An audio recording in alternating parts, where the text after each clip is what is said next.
on 19th of July 2023. Just a few housekeeping points before we get to the meat of the meeting. We have guests who are joining us virtually, as well as people watching online.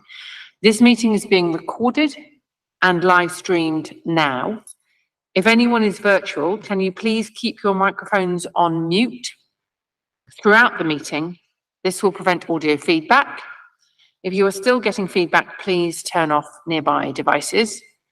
If you'd like to speak, please raise your hand to get my attention. If virtually, again, the usual virtual hand, and in the room in the usual way. Please state your name and where you're from before you make any comment. The chat function is not to be used to have conversations with other participants or to provide personal information. All chat is recorded. Please only use the chat function to alert me that you wish to speak if I haven't managed to see your hand, to raise points of order, or to report tech problems. This is a formal meeting of Hackney Council. Please note the press may be in attendance. The rights of the press and public to record and film the meeting will apply. So we are now ready to start formally. We have an opportunity to mark apologies for absence. Do we have any apologies for absence from any councillors? Okay, and apologies for lateness. Councillor Root. Officers and guest apologies. We have Jocelyn Dankwa from Shepherd Fold Ministry may not be able to attend this evening, although she wanted to, and if she does attend, she will be attending late. We don't have any councillors in virtual attendance. Again, I'm going to just make sure that it is on the record that it is only the obligations of the national government that enforce us to have to attend in person in order to count as attending the meeting fully, despite the transformation of the hybrid technology during the pandemic to increase attendance and involvement of people who may be shielding or have other challenges to attend the meeting in person. Do we have any urgent items or for order of business? Anything that the Commission would like to raise? Okay, good. And do we have any declarations of interest before we go any further? Councillor Walker, could you put on your microphone? Thank you. Thank you, Chair. I'd just like to declare that I do work in the community and voluntary sector and run a community organisation here in Hackney. And the organisation that I run, Clapham Commons, also received the Hackney grant from the Hackney Infrastructure Grant Programme. And so I'd just like that to be on the record. Thank you. Thank you very much, Councillor Walker. Any other declarations of interest? Councillor Potter? I don't know if it's relevant to declare that I recently worked for Hackney Night Shelter, who also received funding from the council, I believe. Thank you very much. So we are moving on to item 4, which is working with the voluntary sector in Hackney. And we have an hour for this meeting. People who have attended our meetings before will know I'm a stickler for timekeeping, so we will have an hour unless something becomes absolutely fascinating. The order and timings are laid out. We will have 10 minutes presentation from London Borough of Hackney. HCVS will present for 5 minutes. Their agenda, I think, has been circulated since the agenda, their presentation has been circulated since the agenda dispatch. Then hopefully Woodberry Aid will have 5 minutes, and then we're planning to have a Q&A for between 25 and 30 minutes. So just to introduce this item, the purpose of this item is to look at the council's work to reshape its working relationship with the voluntary sector, how this is built on the learning from their partnership working during the pandemic, and how this new way of working will support delivery of the council's strategic plan.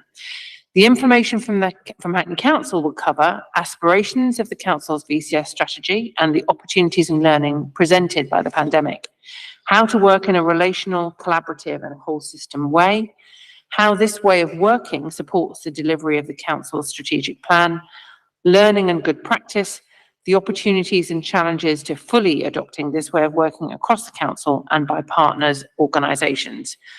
And also further to contribute to this discussion, we have asked HCVS, which is the umbrella organisation for the voluntary sector in Hackney, and 2 voluntary sector partners to outline their experiences of this new way of working with the council.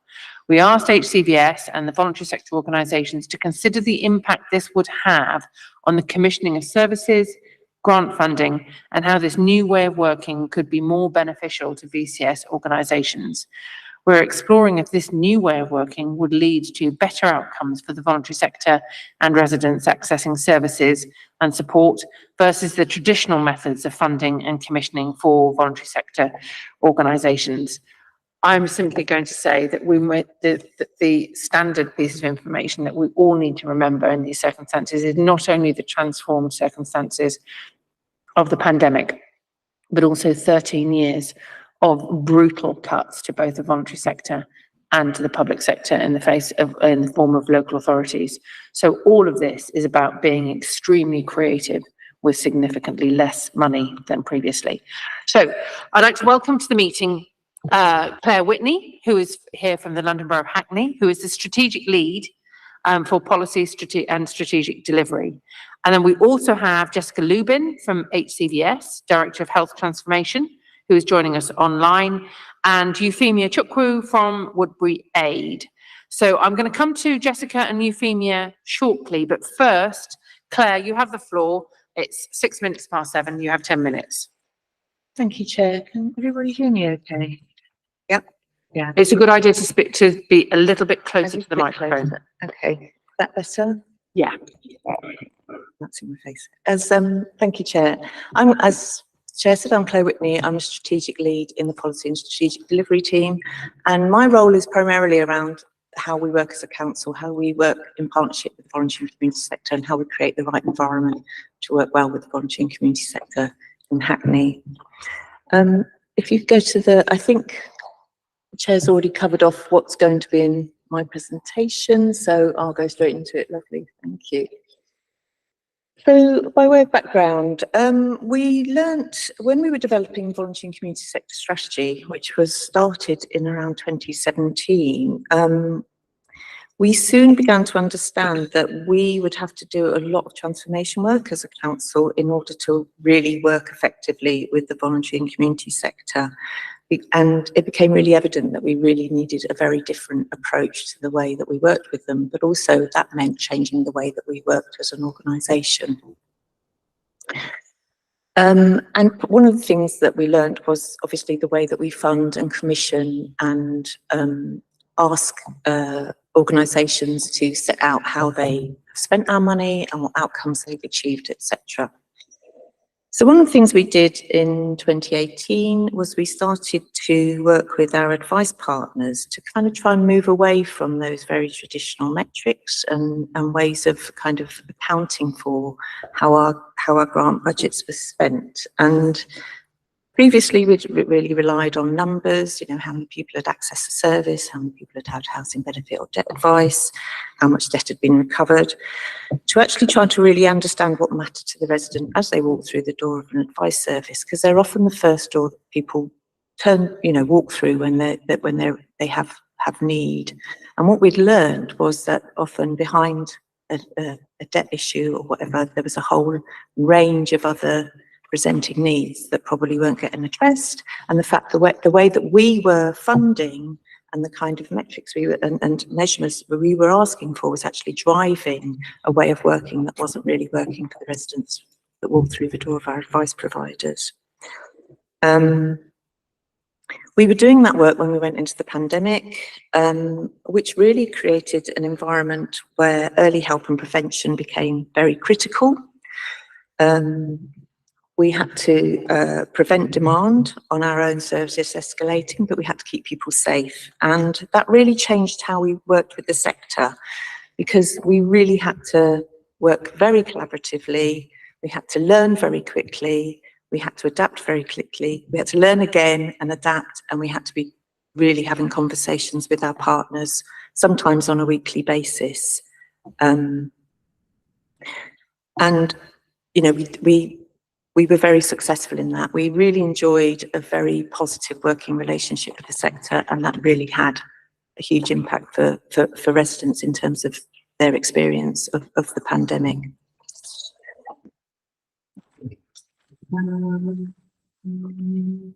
Next slide. And you can refer back to, I think there was a presentation to Scrutiny from the Food Network that kind of outlined some of the detail of that. So we recognised the value to residents of these ways of working that we adopted in the pandemic, and we really wanted to maintain the relationships and build on the trust and the learning and the way that we'd worked with the sector during the pandemic. But we realised that was going to be difficult because we were really, in many ways, returning to business as usual. And despite going into a cost of living crisis, all of the things that had been, you know, the way that we've been unconstrained in the way that we'd worked and all the things that had been put in place, they started to disappear, and that actually became more difficult. So it was quite difficult to maintain those levels of collaboration, but we were very determined to, because it had worked so well, and we recognised that this was the way forward. Thanks, Tracy. So how is this way of working being translated into strategic delivery? Well, the poverty reduction framework is being implemented using these new ways of working, and I work very closely with my colleague Jenny, who's another strategic lead who leads on this work, and it's a collaboration between us to work on this theme, working closely with the voluntary and community sector. So during the pandemic, we had what we called the Community Partnerships Network, which wasn't a membership group. It was just a loose network of organisations we were working with, and they were often providing food. It was advice providers. There were some community connector type roles in there. And it was just a loose network of organisations that we worked with and collaborated with. And they're the same organisations really that we wanted to be working with, be tackling poverty, because they were working with people who were furthest from our services and most disadvantaged. And we wanted to continue working in this new way, and this gave us an opportunity to do that. So, you know, the work we've been doing has been very much focused around how do we sort of ameliorate the material impacts of poverty through the way that we work with our voluntary and community sector partners. Next slide, please, Tracy.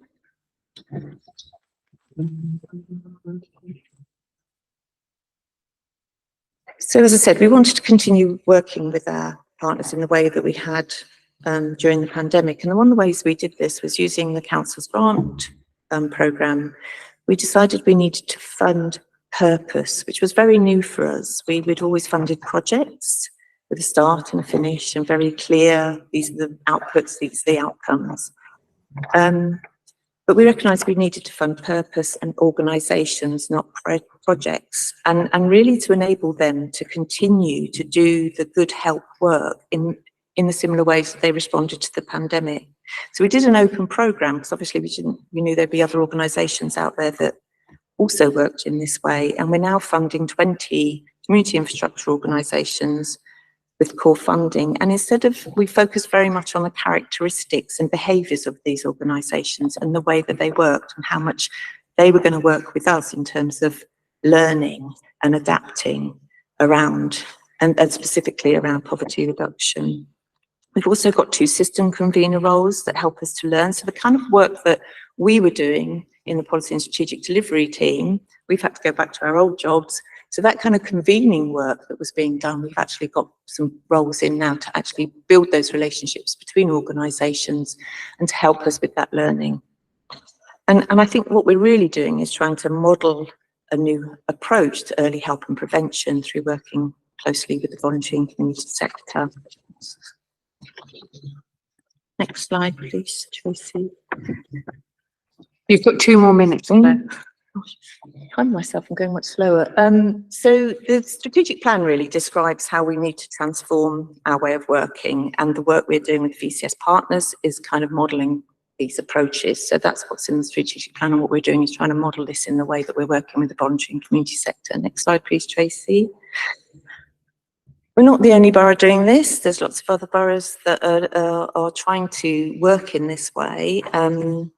And some, the ones I've mentioned up there are a bit of a way ahead of us, really, in terms of their practice and the way that they've actually changed the way they're delivering services as councils. So, I mean, Birmingham, for example, has a whole prevention and early help team that adopts new ways of working in terms of trying to respond to some of the pressures on residents in Birmingham. Next slide, please. Sorry, I'm just flying through it a little bit now. So opportunities and challenges. Well, I think the biggest challenge that we face is and I like this approach a lot, we approach the delivery of services, I think, around prevention and early help with the belief that we have a lot more control on outcomes than we actually do. This is, I think, driven by the way we think. It's a kind of belief system about how we deliver public services, which doesn't really acknowledge the complexity of human experience. And we design systems as a local authority to deliver public services using that thinking. And we try to ignore the fact that actually we can't really control outcomes in the way that we think we can, which is quite a challenging statement. Next slide, please, Tracy. And so how do we change this? Well, we need to, we tend to focus on what we can hold as is easy to measure, and we can easily feel we are accountable. And probably we need to start measuring something that's, except it's less easy to measure, but actually measure how much we're learning and adapting in an ongoing way, rather than think we can have this control on the outcomes. And I think that's what we learned working with the sector. That, you know, they have that flexibility, and they're always learning and adapting, and they're very flexible. We see services in, especially working with the vulnerable, disadvantaged residents, that in very much in the context of need and deficit, rather than working with strengths and focusing on what matters to residents, which is what the VCS, I think, tries to do in a way that we don't. And with humility and being non-judgmental.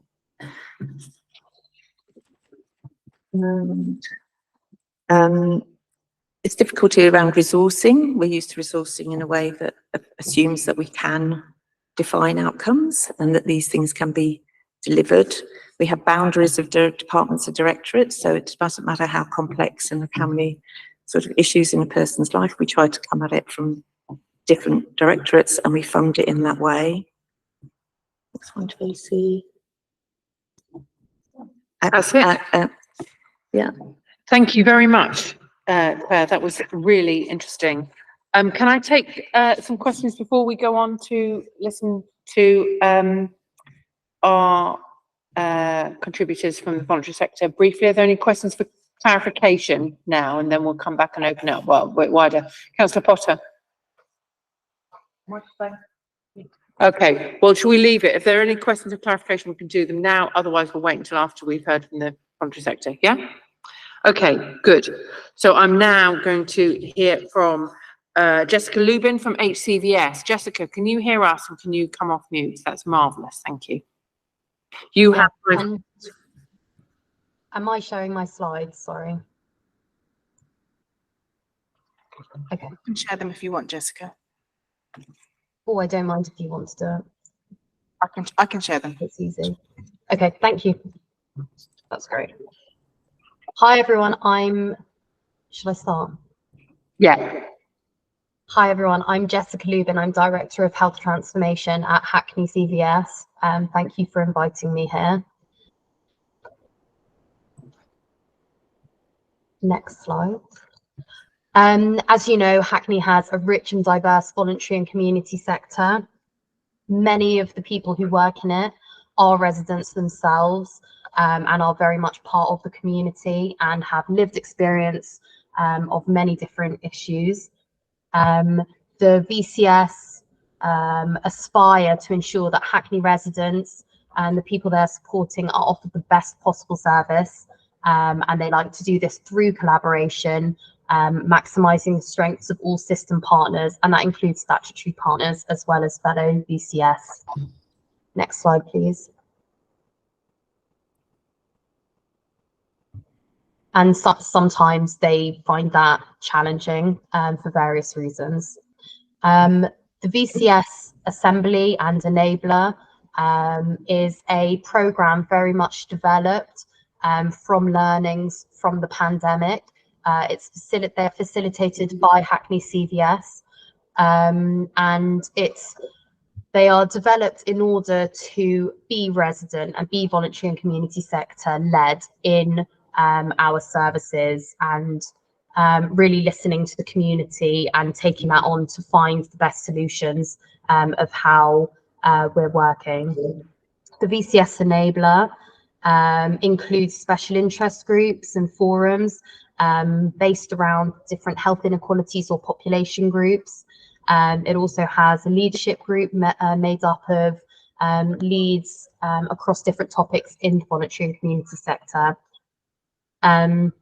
All of these functions contribute to being able to transform services that are delivered to residents, making sure that they are appropriate for our residents. We use a lot of best practice, and it's overall very professional. The VCS Assemblies have run between 21 and 23. We've done 6. And just to give you an idea, and I'll go into more details later, there were 97 unique VCS organisations in the first 3. If you could go to the next slide, please. In those first 3 assemblies, commissioning processes were identified as a major issue in tackling health inequalities across. Structural racism was given as a significant cause. The issues around this were things like complex procurement processes, which take a lot of time and a lot of understanding. If English is not your first language, you can imagine how difficult those processes are to follow. Monitoring and data requirements expected, which are not necessarily, often not proportional to the amount of funding given. This creates capacity challenges. There are many other capacity challenges. Lots of our voluntary and community sector organisations are grassroots, which are voluntary, which are resident-led, with lived experience, and often have maximum 1 employee, for example. And we can't change the world on goodwill. So change is needed. The 4th Assembly responded to this and focused on anti-racist commissioning. Next slide, please. This was a topic prioritised by the community, and Hackney Council itself is committed to anti-racism, as well as it being one of our City and Hackney system priorities. Next slide, please. This gives you an idea of who has been part of the work so far. There are more organisations, but this shows it's been very much a collaborative process. Next slide, please. We have developed 4 principles. They are around anti-racist commissioning, challenging structural racism. They are building trusting relationships, trust community groups to identify needs, design simple, flexible and transparent application and decision-making processes, and support small organisations with core funding and resources. You can hear that it reflects the work that Claire and her team have been doing as well. Next slide, please. I think that there is a massive opportunity here for working with the council, given that the voluntary and community sector want to work in partnership, and there are many VCS organisations who are committed and passionate about what they do. Using resources more efficiently is one. Working to partners' strengths and helping each other solve each other's problems. If there are large waiting lists on statutory waiting lists, how can the VCS support, and vice versa? Improving strategic working across the council, VCS and other system partners, and improved opportunities for smaller voluntary and community sectors organisations to engage in commissioning processes, which means that they can help their marginalised communities who are most impacted by health inequalities, and they are the furthest away from statutory services, and deserve just as much support as the rest of the community. I think I'm finished. Thank you. Perfect timing. Thank you very much, Jess. That was brilliant. Can we hear from Euphemia? Euphemia, I know you're a bit worried about your camera, but we are very keen to hear from you. It's 7:25. I'd like you to be finished by past, if that's all right. And you are from Woodberry Aid. I know, Euphemia, you've given evidence to us before, so I'm looking forward to hearing a little bit more about what you've been doing since then. Oh, brilliant. Thank you so much, Chair. So from the pandemic, I'm actually quite surprised, Claire, when you said 2017, the amazing work that you guys been doing 2018, because I kind of jumped in the middle of it from the pandemic. So from the pandemic, really up until then, in the midst of the pandemic, we already knew, of course, like I said before, poverty was there in this area, and it highlighted it and became such a huge thing. So for me as Woodberry Aid, working in this new way of working, which is amazing, the community infrastructure grant and the way it's being funded, because during the pandemic, there was lots of help available to organizations like Woodberry Aid, which is, again, worked in silo grassroots organization.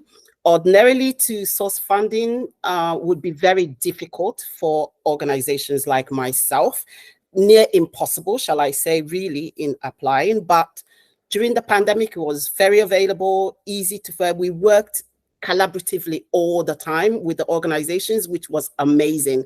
But then as the pandemic kind of sort of calmed down and lockdown happened, opened up, organizations started to go back, and the funding was drying up, which was a problem for us, because the problem and the people we still that needed the help was still there. The cost of living then came, and we had to start thinking of, okay, how can we then still manage to look after the people that are in need? And, you know, we start to think about sustainability. And again, the funding side of it and the amazing work that Claire and her team and the strategic team did continued and recognized that this work still need to continue, and ways of supporting. So partnerships start to, again, still formed with the seed funding from GLA, the incubator routes. And then we started that and started thinking of moving away from food bank into community food shops. At the same time, we also needed to think about, okay, the area that you looked after, we looked after elderly, vulnerable, disabled people, but at the same time, we have a very diverse community where we had to start thinking about culturally appropriate food for the community and make sure they are getting the food that they actually need and not what they're just given. And of course, we know that culturally appropriate food is very expensive. And how can we be able to source this as it's not being donated? So a lot of work, again, was done in this area, and working with Hackney Council and other statutory body was amazing work that was done there. And again, not just really about food, but also the stigma that goes with people from global majority seeking help when they need the help. So it's a whole lot of work that was being done. And being that way in the grassroots and see all these things, how can we be able to get them to be able to trust the council? And that trust comes from us, trusting us and then breaching the gap and being able to signpost them to get the. That's brilliant, Euphemia. Thank you so much. I would like to open the questions, the area for discussion. It's now 7:30, so we've got a good, comfortable half an hour. I'd like to hear some questions from the Commission, and can you please remind everybody who you're directing your question to? Councillor Potter first, and then Councillor Walker. And then Councillor David Deloff. If I could direct this question to Claire, so it sounds really good strategy. I mean, collaborative working, that is, you know, the means of getting a much better result for our residents. I think you alluded to this. So the danger seems to me the difficulty with measuring, and then just justifying your approach. Obviously, that also involves resources which are tight. Have you got any further thoughts other than what you've already said about how you can justify the approach, you know, in terms of metrics that will enable you to focus on the areas that, you know, you want to deliver? Claire, do you want to take that? Yeah. It is a challenge, and it's great. And the part thing that with working with other areas, and there's other organisations like Human Learning Systems and New Local Network are grappling with this, because we exist in a paradigm of new public management, which has led us to believe that you can measure things in a very quantifiable way, and you can evidence outcomes against spend, and that is a bit of a belief system. So if I use advice services as an example, when we look in a very sort of shallow way at how we were working with advice services, they were doing a very good job. They were doing what we'd asked them to with the funding we'd given them, and we were able to say, oh, you know, it costs this much to deliver this service here, and they see this many people. But when we actually started digging a bit deeper and actually hearing from residents and sitting in and listening and observing what was happening when people were going into those organisations, it became clear that those ways of measuring were not reflecting what residents who came into those services needed. And actually what they needed was something that was much more holistic, was less time bound, and would probably take quite a long time to resolve in terms of casework, and would need those organisations to have lots of different relationships and have trusted relationships within other organisations for them to be able to pull in the sort of support that people need. And that could be something like domestic violence, or it could be something where a child was being at risk of being excluded from school, or a whole range of things that might be going on in a person's life. And that's really complex and touches on a lot of different areas. So I think what the first thing is, we have to convince ourselves that I mean, some things are clearly measurable in local government in terms of procurement and commissioning. I think it's when we're working, and this is the same with the NHS, it's when you're working with individuals we're all complex beings with complex life, with things happening to us all the time that get in the way of us accessing services, or, you know, affect our mental health or whatever it is. And I think if we can get away from that belief that, yes, you can measure things when in that way, and that is giving you a true picture, and we can challenge that and say, actually, that's not true. We have to think about other ways of measuring. And one of the things we're doing is we've collected a lot of case studies. And what that does, and I think that is data, I think case studies is soft data, it does enable people to understand what we're talking about. So we get case studies from organisations who do this very holistic support, and they're able to describe how they work across so many different issues in a person's life, and adapt and change as things in that person's life changes, and are able to help in a much more holistic and well-rounded way than any public service can, because we tend to work in silos and we don't have that flexibility to work in that way. And the way that we're held accountable, which is very difficult because we want accountability, but we're just having to think and learn about different ways of measuring. And I think learning what we're learning, measuring what we're learning and how much we're learning and how we're using that to adapt is a way of measuring success. Thank you, Claire. Do you want to follow up? Yeah, I mean, I just wanted to qualify. So what you're saying is that it's about different ways of measuring. It's not that it's, you know, it's what it isn't is the kind of more silo form of measuring that happened before. But when you're measuring, you can include a wider range of data. So yeah, so you are able to kind of provide that focus through data, which I think is still quite important. Yeah. I mean, some data is still useful, but it gives a very, I don't think it really gives a complete picture, and it's very shallow in terms of what it's really, in terms of impact on residents' lives. It's really not telling you that much. Thank you, Claire. Councillor Walker, then Councillor Turbot-Deloff, then Councillor Penry. Thank you, Chair. And my question really is a follow-on, but I'd like to direct this to Jessica, please, from HCVS. And HCVS sit in quite a strategic position in the fact that they are both sort of funded by the council partly, but also their kind of relationship that they have in terms of representing the voluntary sector. And you've talked a lot about the evidence that you gathered from the VCS assemblies that you held, particularly around commissioning and procurement and the sort of changes that you felt needed to happen. Could I ask, what have you done with the evidence that you've gathered, and how are you sort of using that evidence in terms of your engagement with the council around some of the changes that you would like to see? Yes. That's a good question. Thank you. So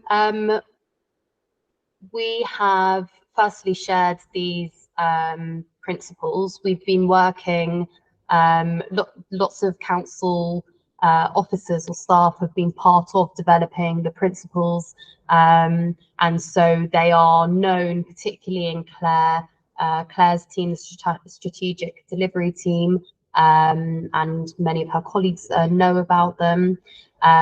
We have also, I've presented alongside them at various meetings or at the Health Inequality Steering Group. We've also presented at different system meetings about these. So we presented at the City and Hackney Health and Care Board in April about the principles. We have looked to do some more strategic work. I did have a meeting with a procurement lead last year. That hasn't been taken forward at the moment, but I do think that there's an opportunity to work closer with the council to see how the implementation of these principles can work, and make sure that it really fits in within the anti-racist plan that I know exists within the council. What I would say is that it's very easy to work with certain departments in the council around this and harder with others.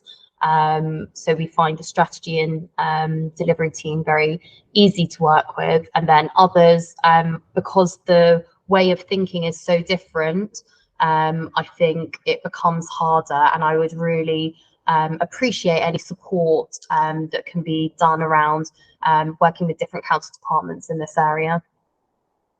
That's very helpful. Jess, do you want to follow up, Councillor Walker? Yes, I mean, very quickly, I'm just wondering whether you feel the kind of change that you're advocating and the evidence that you have gathered from your engagement across the voluntary sector, whether you feel that the council are taking that on board in terms of their strategy going forward with the voluntary sector, and do you feel that HCVS are in the sort of right position to be able to sort of push some of that kind of more radical change that is often kind of talked about across the voluntary sector? Yeah, it's a really interesting question. I think that there is definitely take up. I think it's mainly within certain specific teams. We also work very well with public health. I know that they're, a different team. I would say that, my role and the VCS enabler at the moment is going through a big process of evaluation and building a sustainability plan. So I know that that was already mentioned by another organisation here, that it's really challenging for VCS organisations, and Hackney CVS is no different. And we have found barriers to being able to actually deliver what we're doing, which is about system change within the council, big barriers. And that has been very challenging. And unfortunately, at the moment, I'm having to spend a lot of my time defending and trying to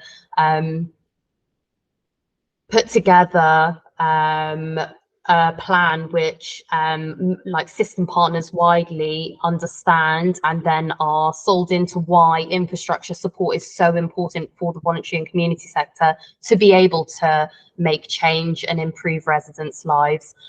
So I would say that there is some support within the council. However, there are some significant barriers that we find really challenging. So any support around that as well would be greatly appreciated. Thank you. Cabinet, Councillor Turbot-Deloff and then Councillor Primary. Thank you, Chair. This question is for, for Claire as well. Just a quick, under the strategy, sorry, 1 second, I missed my page. Yes, under the strategic plan, which you talked to us about, and the relational ways of working with people, I'm quite curious to find out a bit more about the person-centered approach, which has been implemented as part of the strategy. I'm myself a person-centered therapist, and I know that approach is absolutely fantastic, so I'm really pleased to see it, but also brings a lot of challenges in terms of data analysis when you collect data from, how you have applied it. I would like to hear maybe how you plan to implement this approach, and how would a successful, so in a year's time, how will that look like according to the strategic plan so far? Thank you. Thank you. Do you want to take that, Claire? I think it's interesting because person-centred is something that's been around for a long time, and people mean different things when they talk about things being people-centred. I think what we're trying to do is enable the voluntary and community sector to work in that way. And in order to do that, we must constrain them. So I think part of the thing around, and I think what the voluntary community sector does that is very special is when they talk about, they don't work from a deficit approach necessarily of need. They really do work with the strengths of a person. So they will have it's that ability and the time to build a relationship, have those open conversations with people, be a real listener, develop a relationship over time, trust, and really understand and work with somebody, working with their strengths and really understanding what matters to them. And rather than always going to the deficit, which I think is what public services tend to do, we kind of start with the deficit and try and fix it, rather than actually working with the person and really understanding what matters to them and being open to hearing what they want from their lives and the transformation they want to see. And I think I've seen so many great examples from partners, but they're not very often enabled. In fact, pre-pandemic, a lot of this work was going on. And I think the challenge is it's never really been funded because it is quite difficult to measure. It's not necessarily time limited. I remember having a conversation with Chris from Hackney City Farm telling me about a volunteer that they were with for 5 years, who was somebody with severe mental health difficulties, just turned up in the garden next to Hackney City Farm. And 5 years later, he had a job. But it was a long journey of building trust and having that relationship with that person and, working out what matters. So I think that's what's special about what the voluntary community sector do, because they are closer to residents. They do have that level of trust. They're there more in their communities than public services are. And it's really, really having that very strengths-based approach. And there's lots of evidence not from necessarily from us, but other parts of the country, where if you start with that, you can have a really big, you can really have a big impact on people's lives. Councillor Turbot-Deloff, do you want to follow up? That's great, thanks. I just wanted to maybe to follow up. What is the percentage of residents or these stories that you are planning to collate? Sorry, because you talk about picking up people's stories, what really matters to them. What is that percentage of the amount of work, perhaps? Thank you. So what we've been doing with our partners is asking them to do we've got relational leads that are volunteer officers from within the council, as well as the system conveners who work with the community infrastructure organisations we work with.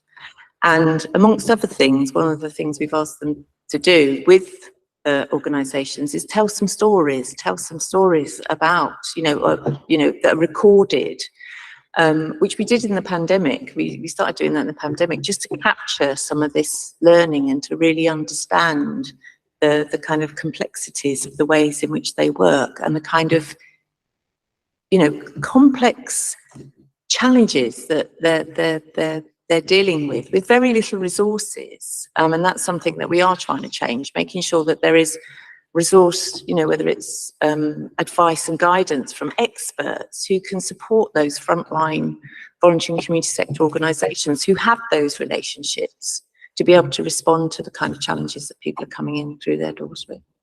Thank you. Councillor Premru, and then Councillor Smith, and then Councillor Root.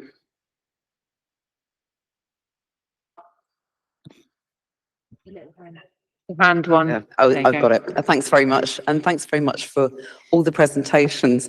And I was just thinking back to the start of the pandemic and, how sudden, in a way that people were taken by that, and that it was very difficult to work in the traditional ways as you've described, but also it brought out some of the best in humanity, and that there was suddenly a plethora of self-help groups. And I was just wondering, and some of them would have come up partly because they didn't know what was on offer, in the funded voluntary sector, and others were working with the funded voluntary sector. So I was just wondering if you felt that with those connections, what maybe was learnt from the sort of from those groups coming out of communities, or conversely, what those groups learned about the voluntary sector organisations that maybe they weren't linked in or did linking with, and whether they also contributed to the assembly or ways of working. Sorry, could I just be clear about the question? You're talking about the kind of new, Euphemia's on the call, the kind of grassroots organisations that came up. It might be worth asking Euphemia, because she was one of those organisations that kind of came up through the pandemic that we started working with as part of the food network, and is now a kind of very established, I think, partner. I was going to say, should we bring Euphemia in to answer that point from Councillor Premru? Euphemia, you're at... Sorry, it's just to be clear on the question. So what is the question, so that I can answer? Councillor Premru, clarify, please.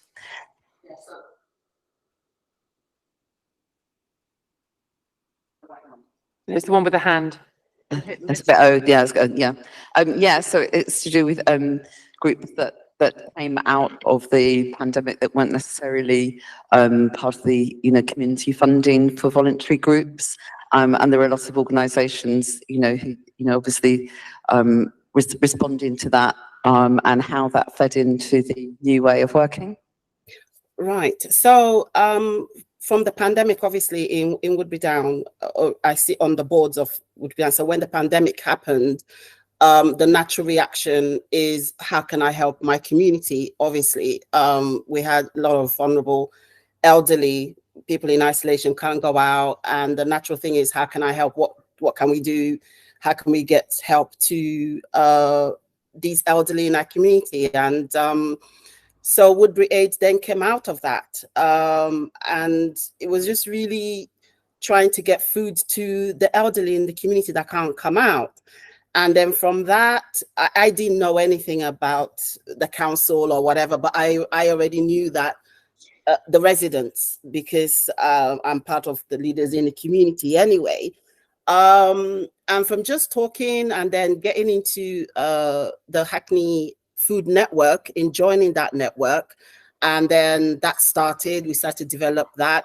In general, didn't really have any funding, so it was really buying the food from my own pocket, and then trying to get it to the residents.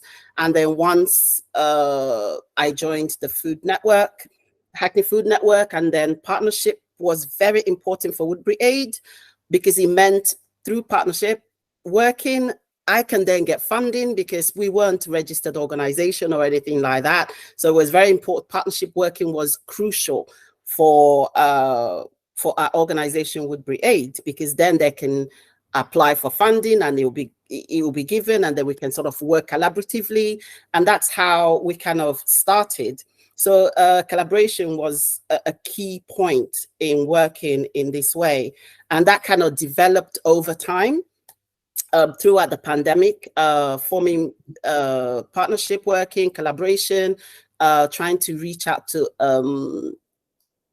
other bodies within the Hackney Council and any public health, and it started to grow and develop in working. And it kind of evolved from the pandemic onto cost of living crisis, community food shop. But if it's not through partnership working and collaboration, it wouldn't have worked with us. So that's really how we started and evolved. And I hope that answered your question. Thank you very much, Euphemia. I think we'd like to hear from Councillor Smith, Councillor Root, and then Councillor Nark. Yeah, thank you, Chair. Just on reflection, what now motivates the council, to engage with groups, and what challenges do you seek to address through engagement? When I say now, because obviously we had a motivation back then, and now we're looking for a new approach. So I'm looking for what is the new motivation, and I'll just give you a few pointers. A belief that services will improve by incorporating the views of those who access services, enhancing representation and participation, improving outcomes and services for underrepresented groups, which have been mentioned, but I just want to sort of clarify the focus around underrepresented groups, tackling historical issues, building bridges and cohesive communities, empowering individuals, lived experience equals better services, insight, all those kind of things. So that's the motivational question. On the resource issue, partnerships with VCS organisations can leverage additional external resources into an area. For example, funding from the Arts Council England and other funders enables councils to access activities that might otherwise be beyond their own budgets, and amplify your own cultural, Councillor Smith, what's your question? Can we clarify and focus on the question? Because we've got a limited amount of time and I want to hear from our have you managed to access any external funding pots, essentially? And the last part of my question, so councils can appeal to residents with different needs by adopting a range of different engagement methods. What engagement methods are we currently using?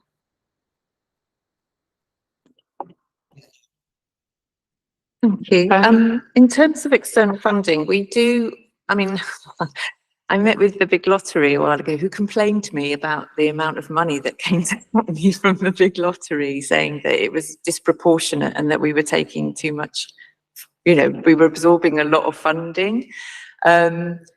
So Hackney is always very successful. We've been very successful with the new Propel funding, which is a collaboration of philanthropic funders across London. Hackney's been really successful. We have a very strong and thriving voluntary community sector, which is really important to protect, just because of the millions of pounds it does lever in every year. That's not an accident. I think the assumption is there is something we're doing. Voluntary community sector, in the way it exists, is it's responding to need in the community, and there is a lot of need in the community in Hackney, and it's a particular set of pressures and needs that you might not see in other inner London boroughs. And so it's kind of, there are things the council has done, in that it's things like protecting its grants programme. I don't know any other borough. I think Camden, maybe Islington, but lots of other boroughs have just, abandoned their grants programme. It's an easy budget reduction to make, but that drives a lot of competition for resources across London because there's less money for organisations to go for. So I think Hackney does okay in terms of levering in external resources, and I think the new Propel funding reflects some of the thinking that because that is about how does that collaboration work, and trying to remove the constraints of traditional ways of resourcing the voluntary and community sector. In terms of engagement, Obviously, our team isn't the only holder of relationships. There's lots of relationships. So the culture team obviously hold the relationships with the voluntary and community sector, the arts part, public health have their relationships. So there's engagement happening right across the council, and we help convene that. We have a grant funders group, but the main way that we're engaging and learning at the moment is through the community infrastructure organisations that we funded, and also the other existing partnerships like the Advice Systems Partnership, which we fund, but the Food Network and things like that. So those are the main areas of engagement and learning at the moment. Thank you. Councillor Root. Thanks, Chair. Jessica mentioned that when it comes to combating structural racism, that there are problems with often complex procurement rules and regulations, and also the data requirements that are needed for outcomes and things can be very complicated too. And for small organisations who perhaps don't have the systems or the skills or the technology to gather that kind of data. And she also mentioned language problems as well sometimes to actually tackle the forms needed. I'm really sympathetic to that as a problem. But on the other hand, a lot of those rules have evolved over years, sometimes as a result of government legislation requirements to combat fraud or corruption or old-fashioned nepotism. So I wonder, how do we address some of those problems whilst not falling back into essentially opening a gateway to fraud and potential corruption? Jess. That's a great question. I think that I once learned what path dependency theory is. I don't know if anyone else knows what that is, but it's doing something just because you've done it before. And I think there's a lot of that culture in our wider health system, government, etc. Obviously, we can't control legislation, but I think we could really scrutinize what we are doing because it's legislation, and what we're doing because it's what we're used to doing and how we're used to working. Lots of people who work in the council, in the NHS, are institutionalized as to how we are used to working. They have very strong cultures. We can all see it. And it's built into the organisations through job descriptions and how we design our services in those organisations. So if we start to really open people's minds, educate everyone within the organisations, not just the really, really top leaders, because I think it's the middle management who often aren't exposed to these different ways of working and the fact that it is possible to work in a different way.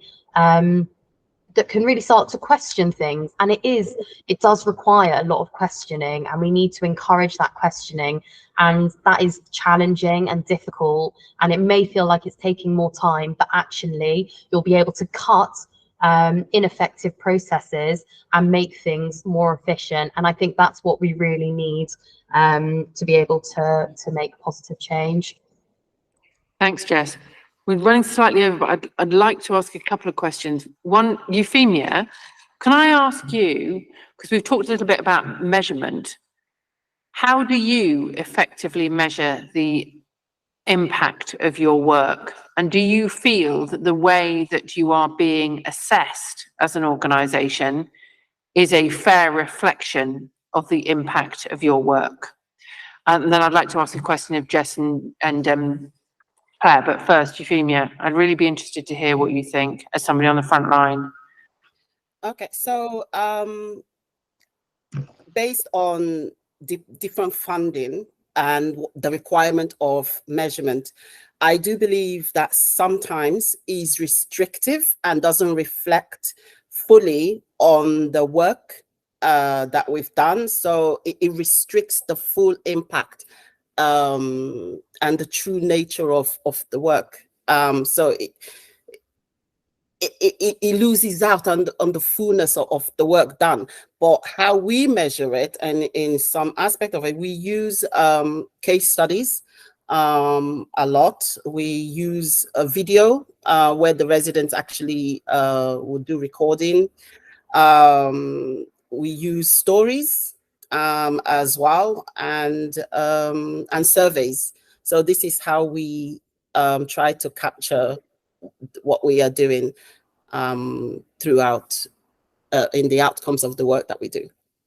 Thank you, Euphemia. I overlooked Councillor Narcross. Can we hear from Councillor Narcross, please, before we close? Thank you. So my question is slightly related to Councillor Root's question, just on the those issues that were highlighted by the VCS Assembly about complex procurement processes and kind of difficulty in sort of data requirements in reporting. Obviously, we heard a little bit from Jessica about kind of some things that could go to address some of those issues. And I was just wondering, you know, to what extent you think these sort of the impact the new ways of working has had on commissioning and procurement compared to the old way of working and on reporting, and whether you think that's kind of simplified processes or kind of gone any way to address some of those issues that Jessica raised. Claire. Yeah, so my colleagues have been doing some work with public health to actually unpack and look at where racism exists structurally within processes of commissioning and procurement. And I think, again, you have to stand back a bit and think, well, I understand where these things come from, but actually, do they really offer us any, you know, that much assurance in terms of good value in the expenditure of public money?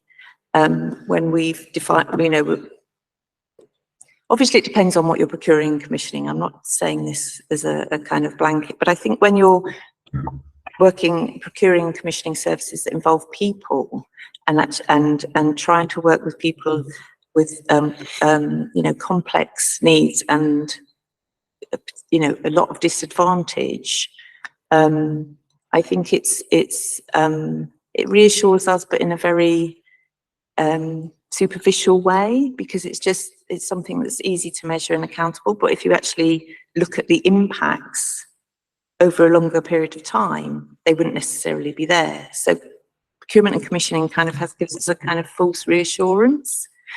And I think we need to, and just even grant funding, the ability to, you know, this idea that grant funding is I used to be a commissioner, and I have commissioned a, you know, big council-wide commissioning programme of adult social care, community safety, all of those things. And I don't think the reassurance of the way we work with organisations and monitor how our funding is being used is easily as thorough as the metrics that get put into specifications and monitored by people sitting behind a desk receiving reports.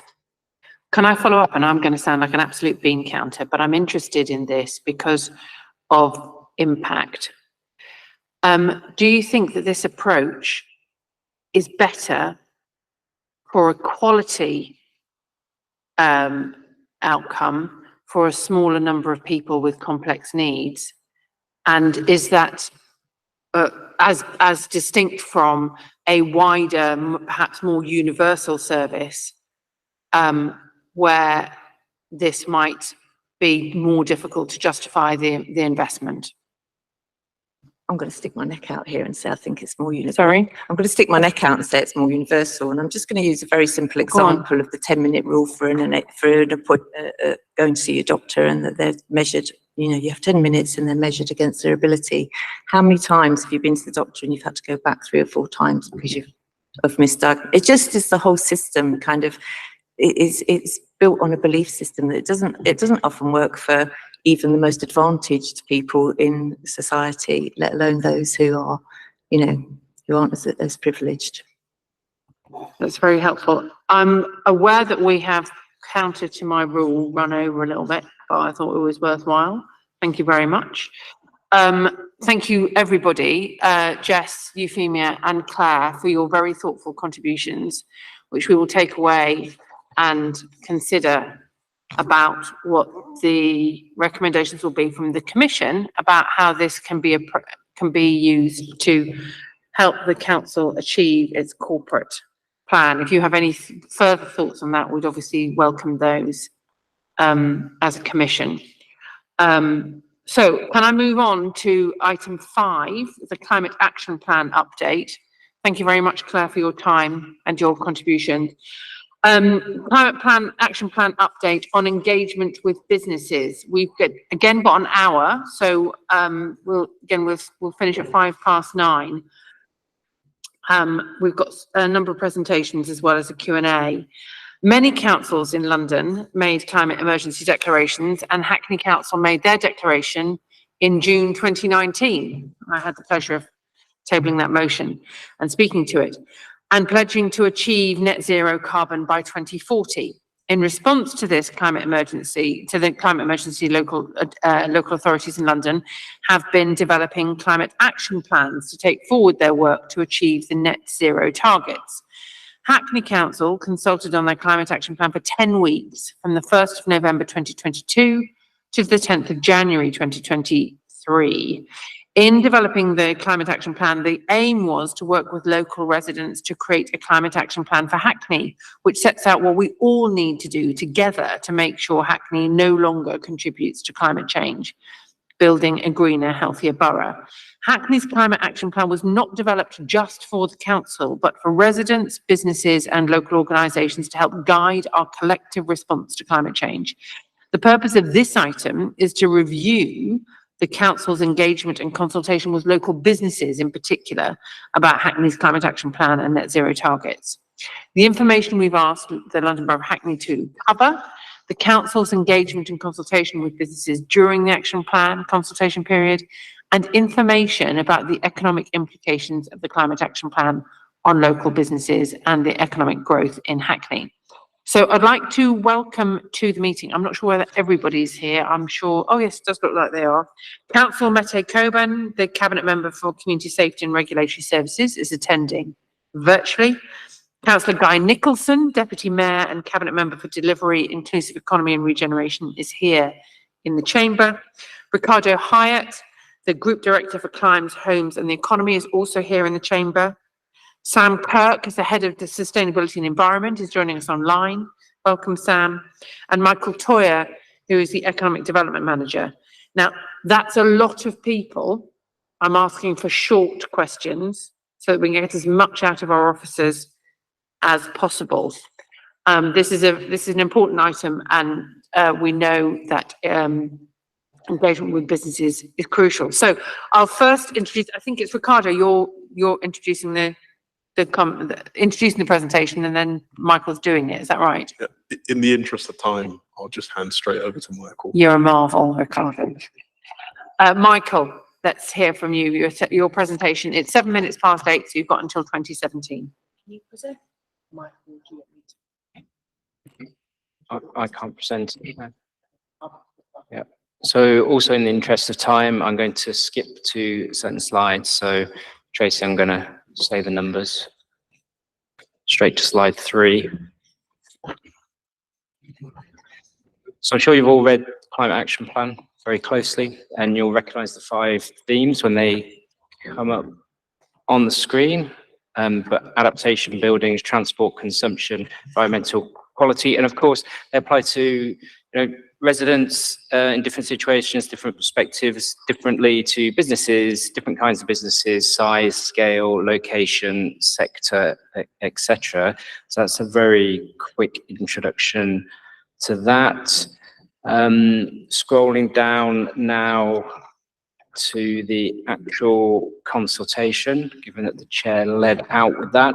So as part of the standard climate action plan consultation process, we used standard channels with a bit more. So the standard channels are through our Hackney Business Network. So that's reaches 4,000 businesses. We have a business population of circa 25,000 in the borough. We made it available on the Hackney Business Network landing page. You can see on the slide, this is slide 11. And we also generated an email list to local organisations that were involved in our various grant programmes to avoid repetition with the HBN. And then we reached further through a selection of local organisations that either represent businesses or have business members. So that's a mix of the Federation of Small Businesses, East End Trades Guild, Hackney Cooperative Developments, Social Founders Network also. and we asked them to share via their networks. After all of that, and the standard kind of communications, social media channels, etc., you know, we have to be honest, here's quite a low level of return from businesses. We were not surprised by that. In a way, we were prepared for it and accepted it, because shortly after we were running our own business survey, which was standard kind of sample that hits accepted levels, 1,200 business responses. We plugged in some questions to that around climate action itself, but also perspectives. So just onto slide 12 to just give you a flavour of that. And this bore out what is seen kind of more nationally. So very low awareness of the climate action plan. So 74% of businesses had not heard of it. 17% were aware but didn't know. And you can see the rest of the graph for yourself. And then just flipping over to the bullets on the other side of slide 12. Yes. 4% of businesses have made an actual commitment to reach net zero. And then we had some questions around, well, what issues do you face in setting off on that journey? And it's unsurprising, knowledge, grants and finance came through. So whilst those figures are worrying, they're not unusual. So just over to the next slide, which is slide 13, which is a national piece of research done by the British Business Bank. As you can see from the branding there, is you've got a whole slew of statistics that ultimately say that small businesses, medium businesses in this country are very in the very early stages of their transition to net zero. Next slide, very quickly, it's another graphic, slide 14, sets out the barriers to action. If we look on the left-hand side with the kind of slightly larger blocks, you've got capital costs, you know, so that's about money. Actually, technology, infrastructure and vehicles not being available is mostly about money. It can be an infrastructural planning point as well. And then there's some points around agency, control. Remember, a lot of small businesses aren't in their own premises. You know, there's a landlord, they can't necessarily modify the building. And then you've got a big block of don't know, lack of knowledge, etc., etc. So this is not an unusual picture, and it makes the landscape quite challenging. In terms of what we're going to do about that, I've spoken about this before, but we did some research into what our business baseline is of green businesses active in Hackney, which is slide 20, slide 21. So a relatively small but committed base there. So 301 genuine green businesses in the borough. That doesn't include businesses like mobile phone kind of recycling shops. It's a kind of pure kind of green, you might say. A lot of them are circular economy businesses. So we'll be looking to kind of leverage the energy in those businesses more widely in the future.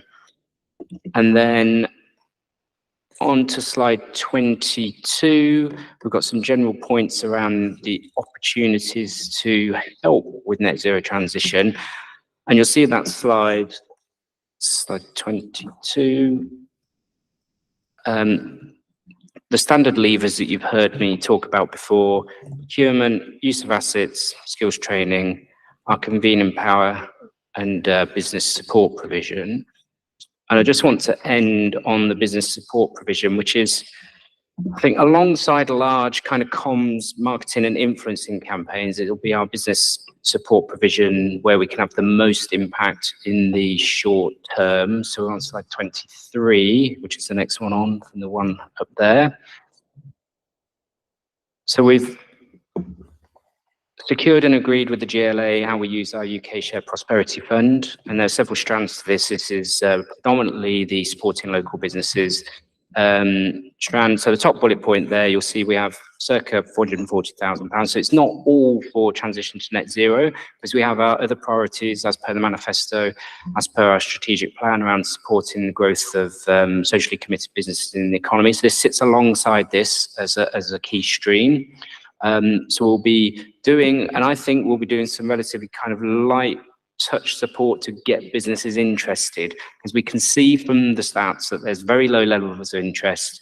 We've had some of these conversations before. I think, you know, in broad brushstrokes, the kind of small kind of takeaway stores, convenience stores are just not really engaging with this debate.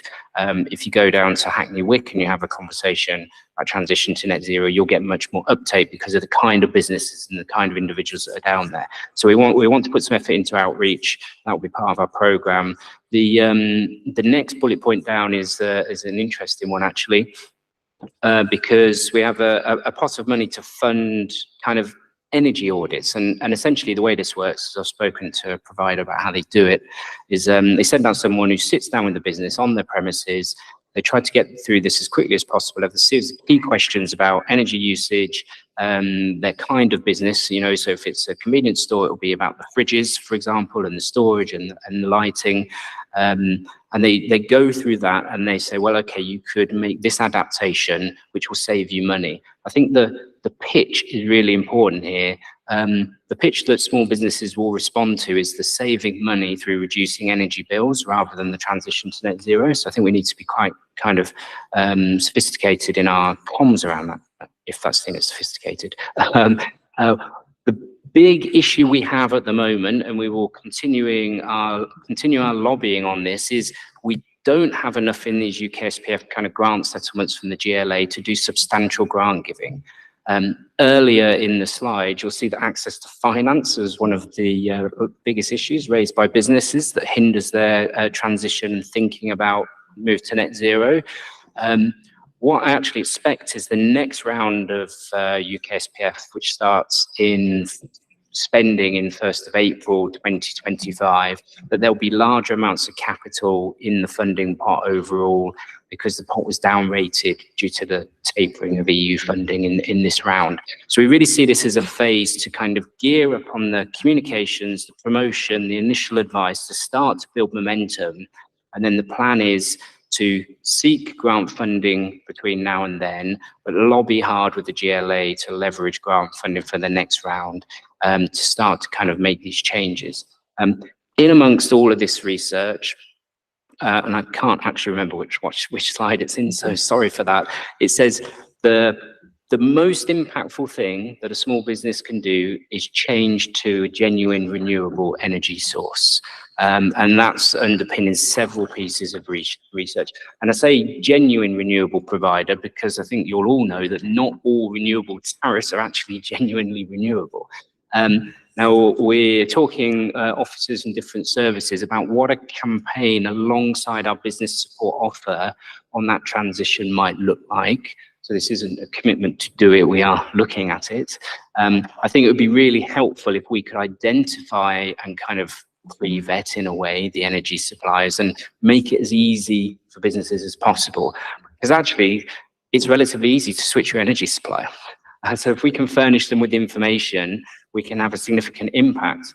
If we loop back around to the previous discussion, when Claire was here and some of our discussions, measuring that impact is going to be very difficult because we don't get visibility of businesses changing their energy supplies. We have a couple of ideas around pledges and campaigns that might allow us to track some businesses doing it, help promote them, and through that promotion we'll understand that they're doing it, that they've made this pledge, they've made this change, they get some promotion from us on social media channels, helps them with their business and customer base, and we might be able to hatch a plan to do a high level evaluation of the impact. We'll have to do quite a lot of modelling in it, to be honest, but there are initial thoughts. I'm probably up to my time limit, so I will stop there and we can have some questions and debate. Thank you very much. It was a long and detailed presentation, but it was very, very impressive, having read it beforehand. I will next we will open up to the, is that right? Or we're going to take more contributions? Okay, right. Thank you very much, Michael. There is a lot in there. Councillor Potter, Councillor Walker, Councillor Premru, Councillor Turbot-Delloff, in that order. I'm going to take lots of those questions, if that's okay. And then if other people other than Michael want to answer them, that would also be good. Thank you. Thank you, Mike. I just wanted to comment, it's really good to see the investment for local businesses in terms of supporting some of this. I've got a couple of questions for you very, very quickly, Chair. One is just the opportunities page. I wonder what your reflections are, seeing the kind of plan, you know, for green jobs in London. I've seen that green finance figure before, and it does alarm me because it just appears to me that the proportion of green jobs in more the grassroots, the people who are actually going to do the work of putting in the energy, of building the buildings, of retrofitting, doesn't seem to be as big a proportion as I would expect. So just your reflections on whether government and in turn local government is able to prioritise green jobs in the, you know, to actually deliver.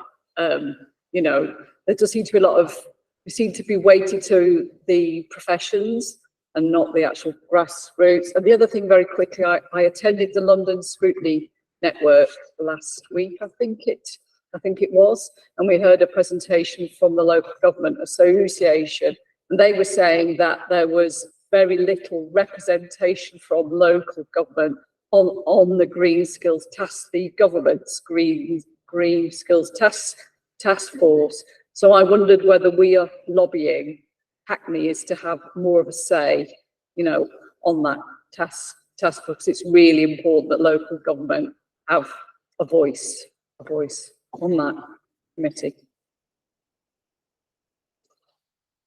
Okay, I can't remember. It was Councillor Walker next, wasn't it? Thanks, Chair. The climate action plan has been this administration's sort of ambitious sort of framework to ensure that all sort of council services are on that pathway to reaching net zero, and the sustainable procurement strategy is a really sort of key part of that. But the key word in that is sustainable. And I just wondered if you could comment a bit more just in terms of how you're measuring how sustainable our procurement strategy is going forward, and how we're ensuring that it really is aligning with the key objectives of our climate action plan. Great, and then it's Councillor Premru. Thanks very much. And yeah, in terms of the opportunities and the division at the moment, which it has a lot of, as well as the green finance, has the climate change strategy, policy monitoring and planning kind of ahead there. I'm wondering what might change, especially in light of the GLA report on business and opportunities for reduce, reuse, recycle, etc. Just wondered how that might change jobs-wise with more jobs coming in. Also just interested to know where you're looking to do much more community engagement, because it's been hard to reach the businesses, and the bit where talking about multiple levers of influence with different communities or business types. Interested to see who you might think would be part of that community leading, and whether it will also be involving user groups and trade unions, like a sort of Green New Deal, to bring businesses in. And just lastly, very interested and good to hear about you speaking about genuine, genuinely green energy. And I was just wondering, with switching to suppliers, are you talking about a mix of utility companies or well, energy companies who are actually genuine suppliers of green energy, e.g. they don't have a big portfolio in fossil fuels and just one component that is green energy, because then we're fueling them? And also, are you looking at local generation, e.g. the co-ops which might come from Hackney Light and Power and so on? Thanks. Then Councillor Turbot-Delloff and then Councillor Root. Thank you, Chair. My question is related to the common business challenges you cited in your report. it says that 38% of Hackney-based businesses have seen their income decline, and 14% don't think they will survive the next 12 months. Within your engagement with businesses, related to the climate action plan and the implications it has to them, I wonder if initiatives around traffic, sort of calming measures such as LTNs and parking are part of the challenges faced by Hackney businesses. It would be good to hear a bit on that, if possible. Thank you. Thank you. Councillor Root? Thanks. It is quite alarming, isn't it, how few businesses are really engaged with our action plan. And I just wonder if part of the reason is because there are a lot of snake oil salespeople out there in this field at the moment, trying to sell things. And businesses as well, can be very confused about what's good value, what isn't good value, etc. And given also that one of the things that businesses are talking about is a lack of information, perhaps a lack of information from us too, I wonder if there's some way that we might be able to help businesses, to help to guide them through some of this maze of different competing people and businesses trying to get them to invest to help them with their climate targets. And it does seem to me that, if we were able to, we could make this a virtuous circle, because we could be looking at local suppliers, local services, et cetera, so really helping to create that circular local economy. I just wonder if that's something that you're looking at all. Thank you. Who wants to pick up on what, in whichever order? I don't mind. I will charge on with what I know.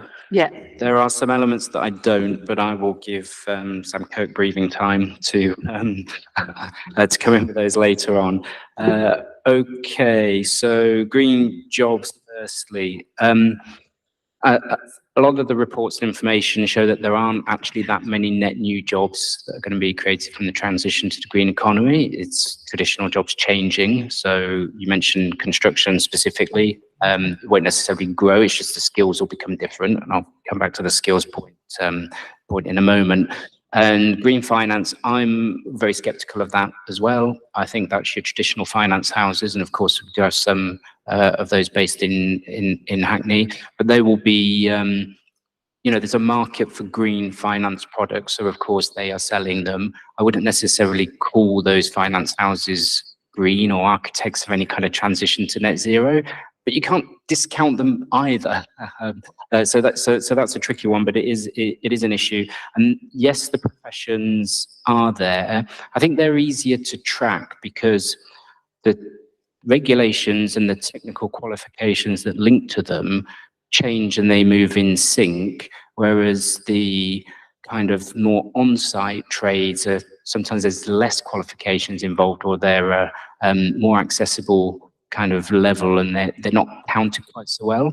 I mean, the one thing that I do know, and I'm not necessarily an expert on this, been speaking to Dujon Harvey about it, is that New City College is actually kind of put in place a lot of vocational training and support around various trades with the green skills element baked in. So, plumbers is a very easy example. Fitters are various descriptions. So that is happening. I'm not necessarily sure that as a local authority, we are best placed to deliver those. I think our role is to understand our local economy, our communities and access, and then work with educational institutions, colleges, universities, etc., to deliver that, but also to lobby them and point out where they may not be reaching some of our communities that don't necessarily engage. I think that's our role there. I'm sorry, on the Green Skills Task Force, I don't know much about it. I don't know what the expectations are, but if it's genuine and an opportunity for collaboration and lobbying, then perhaps we should be involved, but we'd have to discuss that separately. So apologies on that one. On opportunities for reduced recycling and reuse, so broadly summarised as circular economy. Now that is one of the areas in the local authority where we do have clusters of businesses, and they're doing very well. Some of them are award winning. In the climate action plan and I think it's in the manifesto also, we talk about doubling the size of the green economy. We think that probably most of that will be achieved through the growth in the circular economy, which is a bit more genuine than some of the transition that you see in construction. So, you know, a building will still get built, but it will get built to different design specifications and different standards and different materials. I think circular economy is different because, you know, that's stopping materials going out into even the recycling stream, the waste stream, and keeping them in use locally. So our research, which I'm not sure if I've shared on that, you know, we're looking now at how to capitalize and grow on that, and it could be a targeted piece of inward investment activity around places like Hackney Wick, where there's a cluster. In terms of community engagement for our business support program, we have our kind of ask for proposals for delivery out there live at the moment. So we don't know what's going to come back to us. In the kind of pre-market engagement, I put a lot of effort into kind of warming the market up to our kind of our expectations on that. And one of the expectations is that we have collaborative local delivery rather than off-the-shelf business support packages. And I don't know what kind of consortium is going to be formed, but I said very strong signals that that's what we expect.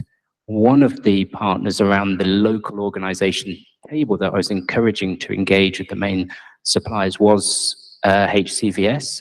Now, I don't know whether they'll want to get involved in that, but they have better reach than certainly I and my team ever will. I think Hackney Cooperative Developments have pretty good reach as well. So we will get there.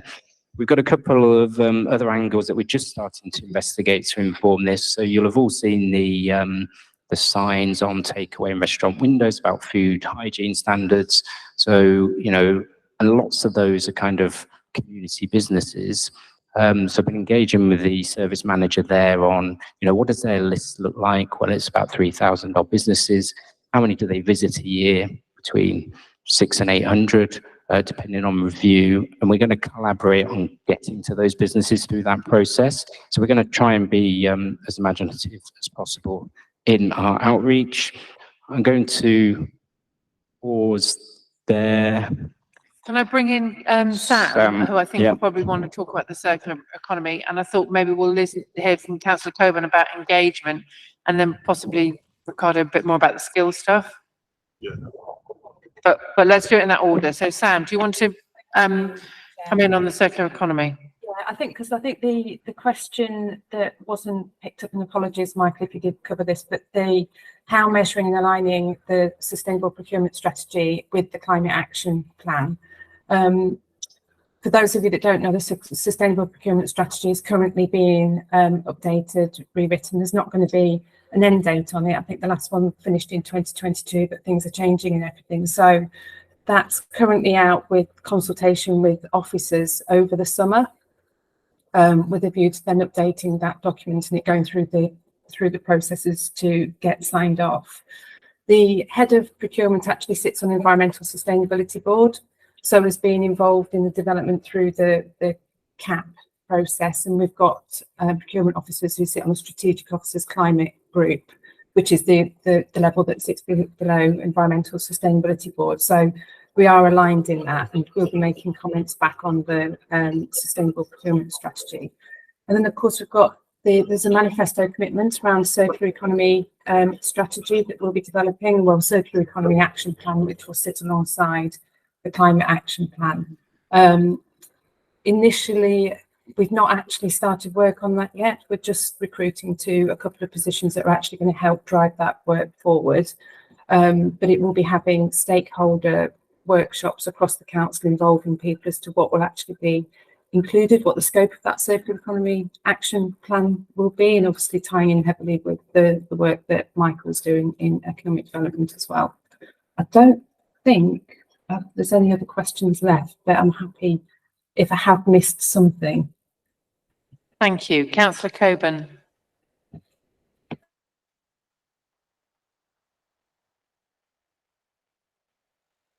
Can you hear me?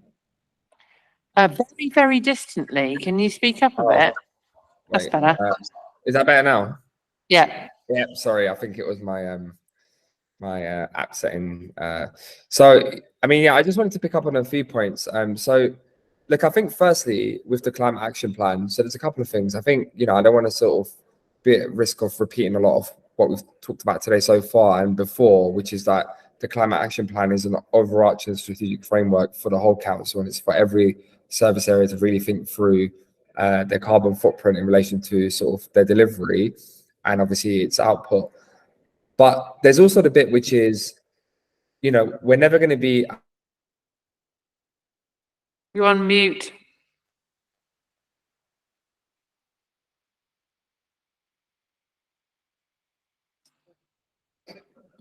Okay, should be working now. Sorry. Hear you now again. Go I on. don't know what happened. What I was trying to say was when we launched the climate action plan and as we were gearing up to that moment, there was always the bit which is, you know, we're never going to be at the sort of the final product moment where we're sort of doing the way we want to achieve everything by sort of day one. I think we were very clear that, you know, it's an evolving piece of work, and that sort of relates to sort of engagement too. And we want the conversation to sort of continue. I think what we are trying to do with the engagement of businesses is, as part of putting out the climate action plan to start the sort of the document and getting things moving, is to really establish the net zero partnership, which is partly being touched upon, but we haven't fully sort of fleshed it out in this meeting. And the net zero partnership, Chair, really answers to your point when you first introduced the item, which is around, you know, this, we're very clear that this climate action plan is not just a council document. It's got to be residents and businesses and the voluntary sector, all of those different things. And the net zero partnership, which is also a manifesto commitment that the Hackney Labour Party put forward, is basically, it's all about trying to really think through the role that some of our big businesses could play in tackling climate change as resourcing, but also like what the offer is for some of our small, medium enterprises and also some of the social enterprises too.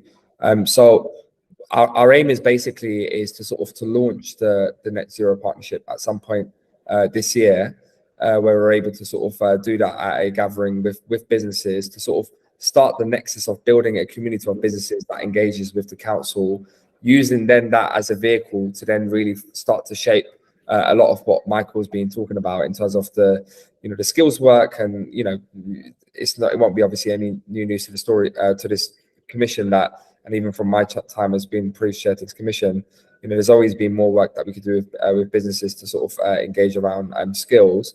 And, you know, as we do roll out very ambitious plans with our Hackney Light and Power, you know, we've got some plans that we want to be bringing forward around residential solar, lots of different, the community energy fund and lots of different projects. We want to make sure that those jobs are obviously procured locally.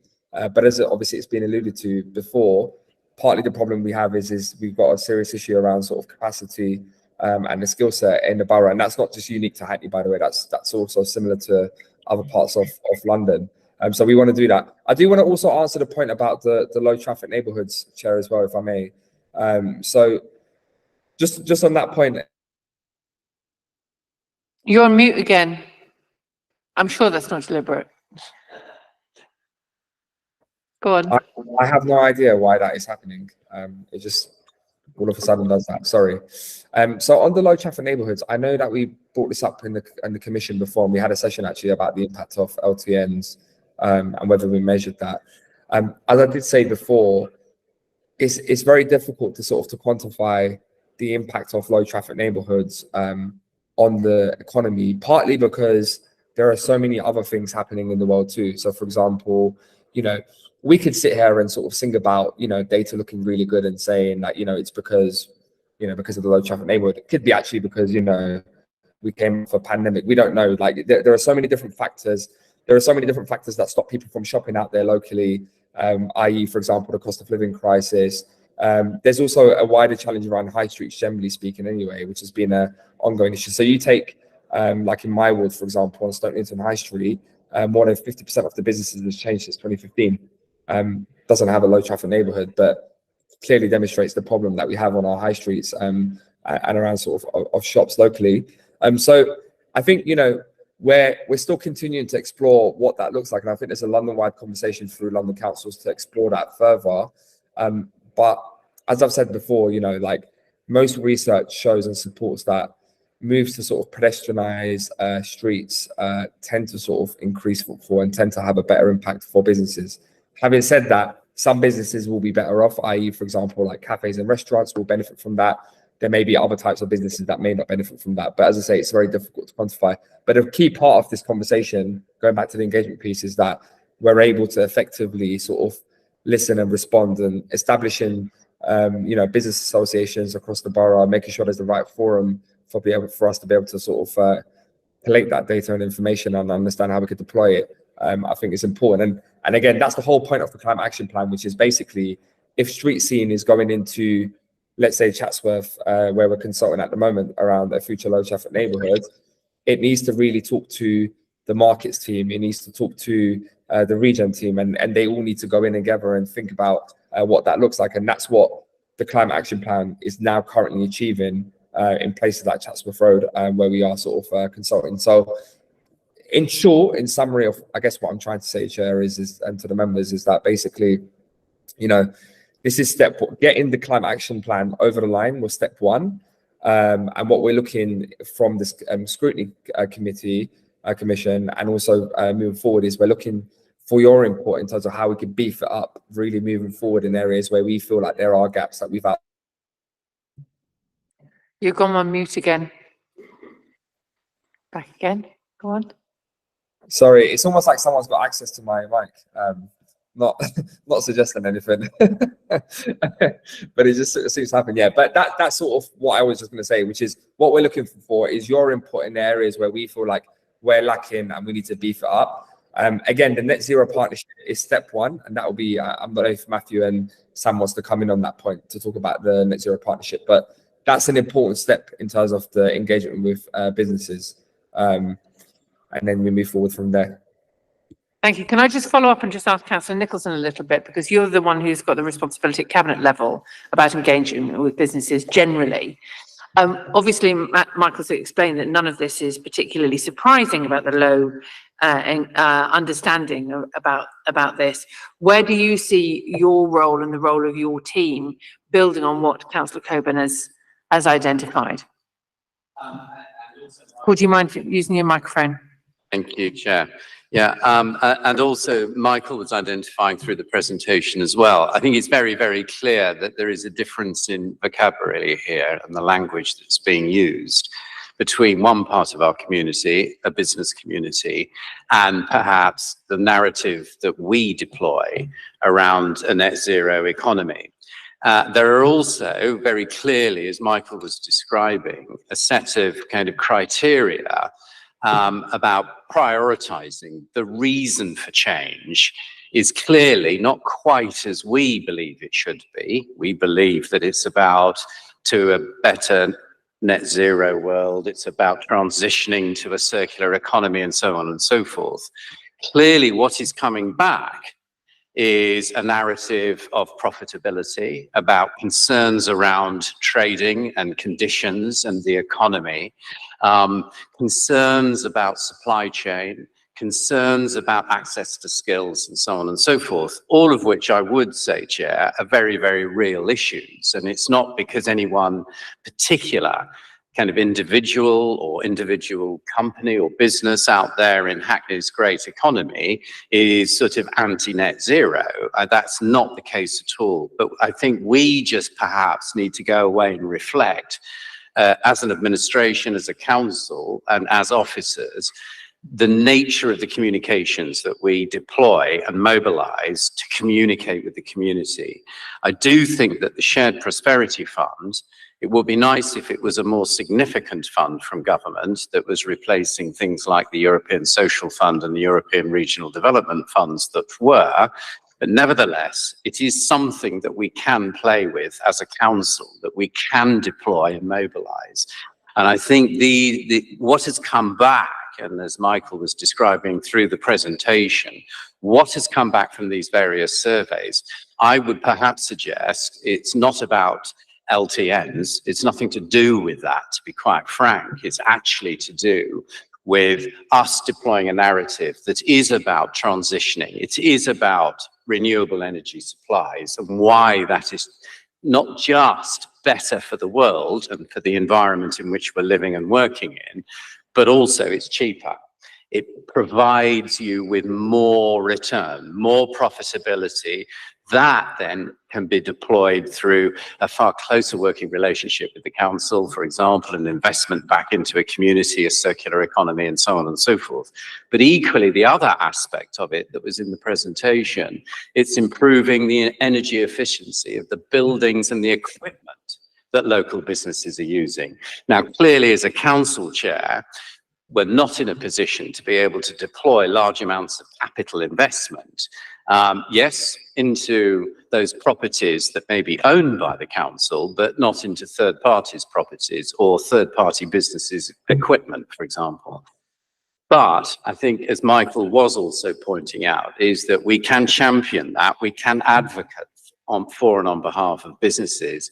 I think what I'm really saying, Chair, is that what one is beginning to now realize is that, yes, we can create partnerships, yes, we can create the conversations, but actually it's perhaps about moving the council into a more enterprising narrative, a narrative around entrepreneurship that actually, as Councillor Coburn was saying, draws down on the principles of the Climate Action Plan and applies them into practice in the world of doing business, of working, of producing, manufacturing, of selling, and that, I think, is the key.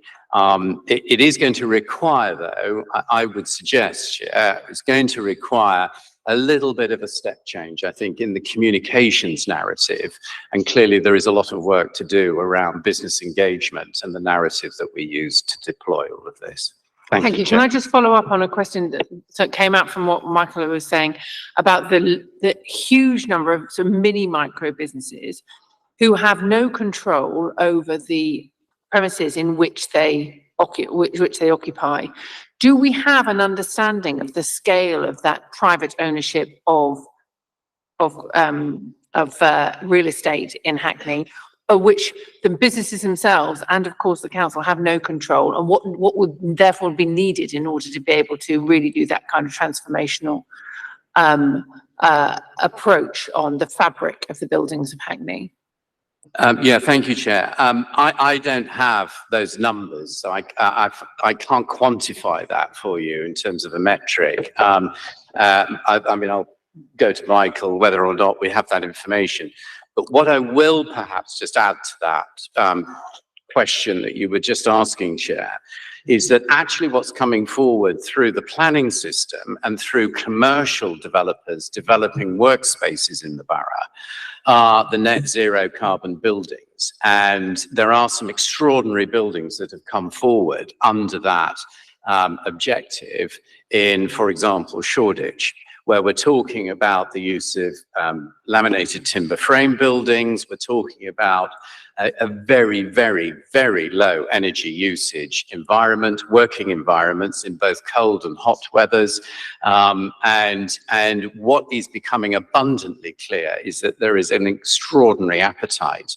Now, one of those spaces on Shoreditch on Rivington Street is now having a steady stream of the great and the good from central government, regional government and local government visiting, talking to the architects, talking to the engineers about how you build this net zero carbon workspace.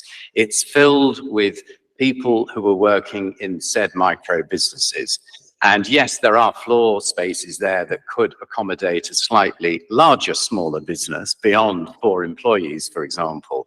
But nevertheless, it is filled with individuals of that. Now, that is one particular example where the value sort of that's held within and the viability that's held within development within Shoreditch has enabled that to come forward to the market and is now in use. And I would strongly suggest that actually we arrange a visit because it is a perfect example of the creation of a net zero building in which people are working and producing goods and services and trading in those goods and services. Thank you. Sorry. Ricardo. Yes, thank you, Chair. So just to add to Councillor Nicholson's point. I think there is a gap in regards to existing commercial landlords. And when we talk about retrofit, we're quite often talking about buildings in public ownership or housing. I think what's needed are incentives, support from government, some way of encouraging those landlords to make their buildings more energy efficient. At the moment, there is a definite gap there. And we will always think about, what levers we can pull as a council, but without funding or certain powers, it's really difficult for us to do that. And it's just worth bearing that in mind. The other thing I wanted to touch on was the point around skills. I think we have to think about this in its broadest sense, and I'll give an example. So I had a meeting recently with Arriva, and as we know, the Mayor of London has set a target for all bus garages to be electrified by 2030, I believe. And we were actually talking in a meeting with Arriva, talking about Hackney Clapton Bus Garage and the garages they have across the borough. And they started talking to us about skills for the future and what happens and how they're going to and what type of people and skills they need to have in order to run these electrified bus garages. And for organisations like that, they're really keen to be put in touch with colleges and so on to go into schools and encourage youngsters to enter their apprenticeship programs.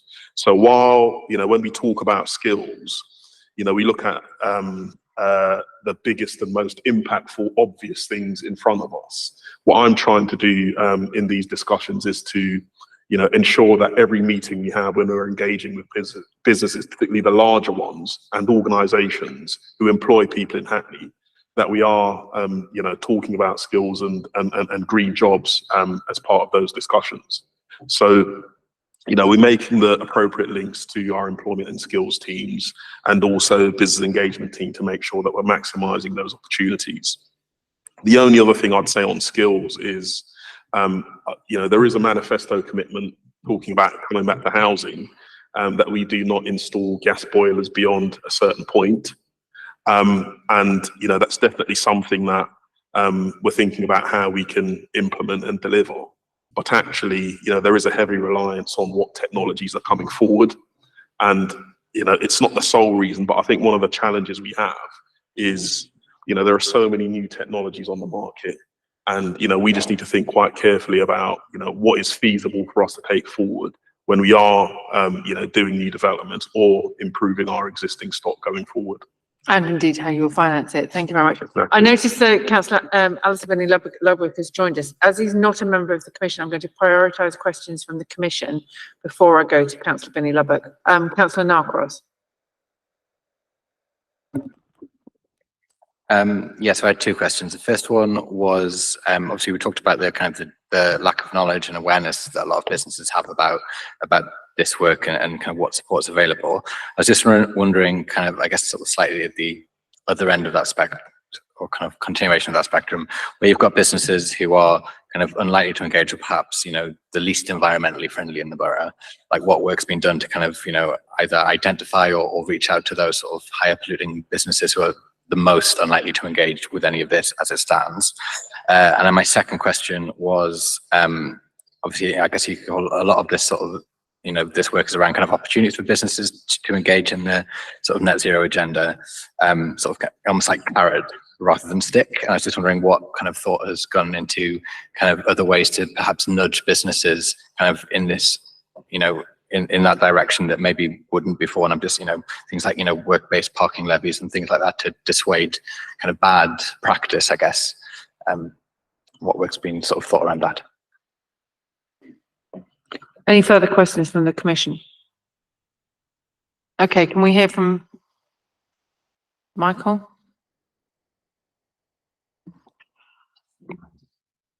So in terms of businesses that won't engage, we've only just got the data, so it's a bit tricky, but I think there needs to be a sequence, and this covers your kind of carrot and nudge point as well. It's quite well set out, and nudge theory is one of them, but there are several other kind of influencing theories. And the sustainability team, my team, communications team are talking about these kind of larger scale kind of influencing and marketing and comms programs. And I'll share this slide deck that I've got from the British Business Bank, because it talks about components of the net zero transition journey and a framework, and I think it leans on some of those theories. So you start with awareness, engagement, knowledge capabilities, shift into action, etc., etc. So we've got to kind of respect that and work on it over time. And I think in terms of the businesses that refuse to engage, we look at addressing them much later in the transition, because we need to get some traction, we need to get some wins, we need to make them look odd and separate, etc., and to draw them in rather than, I think, kind of penalise them, because they'll dig in. I mean, there will be some regulatory changes, and everyone will have to abide by that. But we're definitely looking at the nudge theory. The carrot, well, the biggest carrot's money, really, because if you need a bit of kit to if you're a baker, if you need a more efficient oven, you've got to spend more money on it, and that is just a huge carrot, and that's why we're going to kind of lobby, push the GLA to make more capital available through the next UK SPF settlement. We do hope to be able to run a very small grant program within our business support offer. I'm not shouting about it too much because it's a teeny tiny pot of money. We dispersed like £2 million over 18 months at the tail end of the COVID funding. We've got nowhere near that, so I don't want to raise expectations. But we'll particularly target with it small pieces of equipment, so it goes as far as possible. And then I hope that we'll learn from that, so that when we have a larger program, we can get kind of better at our reach and identifying the kind of grant and the level of the grant that works best. With the business support program, just to add, I'm hoping to bake in an ongoing evaluation of it. So it'll run for 18 months, 3 rounds of 6 months each. We need to hit the ground running for the first 6 months, so there won't be anything maybe too innovative there. But through the engagement with businesses, we hope to co-produce elements of the phase 2 and phase 3 to actually make this kind of quite different to previous business support that the GLA would traditionally roll out. So I'm happy to come back in a year's time and talk about that. Thank you. Not for tonight, Councillor Nicholson, but I think possibly for Cabinet question time, it would be worthwhile you and your team considering how you might be able to present to us your plans on using your planning powers, or the council's planning powers, in order to be able to shift on retrofit in particular for existing fabric of commercial buildings. We absolutely understand that there is a constraint on finances and financial products for all of those decarbonised heating technologies you've been talking about, Ricardo, is as much of a challenge as the technologies themselves, arguably more so. The technologies are proven, it's the finances that aren't. But it would be good to hear at Cabinet question time about the progress again, on that planning. Are there any further questions? Councillor Smith and Councillor Walker, and then Councillor Potter. Thank you. Yeah, thank you everyone for all of this. Is fantastic work that you're doing, and really challenging work that you're doing. In the Climate Action Plan, page 34, you mentioned that over the next 3 years, the council will do the following. I just wanted to pick some bits out just to see where you're at with them. So produce an economic development plan in 2023 that includes growth of the green economy as a key theme. So where we are with that. Very interested in the green skills stuff, which you've touched on. Deliver green skills courses through the council's adult learning service. Just wanted to know where you're at with that. Initially focused on construction and infrastructure, and then the promotion of new low carbon apprenticeships through the Hackney Apprenticeship Network. Just wondering if you given that some thought as well. And then just in terms of sort of training and skills, those sort of practical elements that you mentioned, Councillor Nicholson, the practical elements about draft exclusion, installation of solar panels, just very practical stuff for people in those businesses, premises, that they could actually, around transport, how they travel to transport, light bulbs, just really practical things. Is there any work going on around those sorts of things? And the final bit is the percentage of our 25,000 businesses that are service sector. would be helpful, because I think the service sector is a whole different. Is that right? Sorry. Oh, Councillor Walker, sorry. I just thought I'd comment on the finance side of things, since I alluded to the excess numbers. I was just thinking, we've obviously talked about the most significant thing that businesses can do is to reduce their energy consumption. And you also talked about showing good examples. So I know the finances are really tight, and I know this is probably not, this is perhaps in planning, but do you have an aspiration to showcase some of our kind of premises where we are the landlord, so that, by the carrot and showing good practice, that we are aiming to increase, our energy efficiency through retrofit? Councillor Walker? Yeah, I think sort of moving on from the comments that was made around how we're sort of aligning planning with our climate action plan. I think it always also goes to kind of the conversation around how are we making a lot of our infrastructure across the borough sustainable, energy efficient, and of course the big question again is resource. And you talked about, I think Ricardo, you talked about the sort of small pot of grants that are available. What's the council doing in terms of kind of looking at how we can sort of leverage more money into a sort of grant pot to work with other sectors across the borough? And I'm thinking about the third sector, for example, who are looking at their infrastructure, asking the questions how we can make our buildings more sustainable, but often it's the resource question that kind of holds them back in terms of being able to move forward.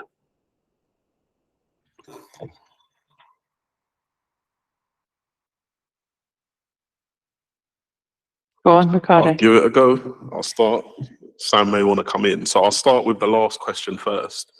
I think we didn't really get into it with Michael's presentation because of time. But in terms of the Green Finance Fund that the GLA has launched recently, it's something that we're actively looking at. I think as opposed to the previous round of funding, we think there may be more flexibility for us to be able to put forward, deliverable projects. So that's something that senior officers in the council are looking at. In terms of your specific question around the third sector, I think, that's something that we're going to have to take away and consider, because this links to the earlier item as well, actually. And certainly personally, I'm not aware of, third sector partners actively having that conversation with the council.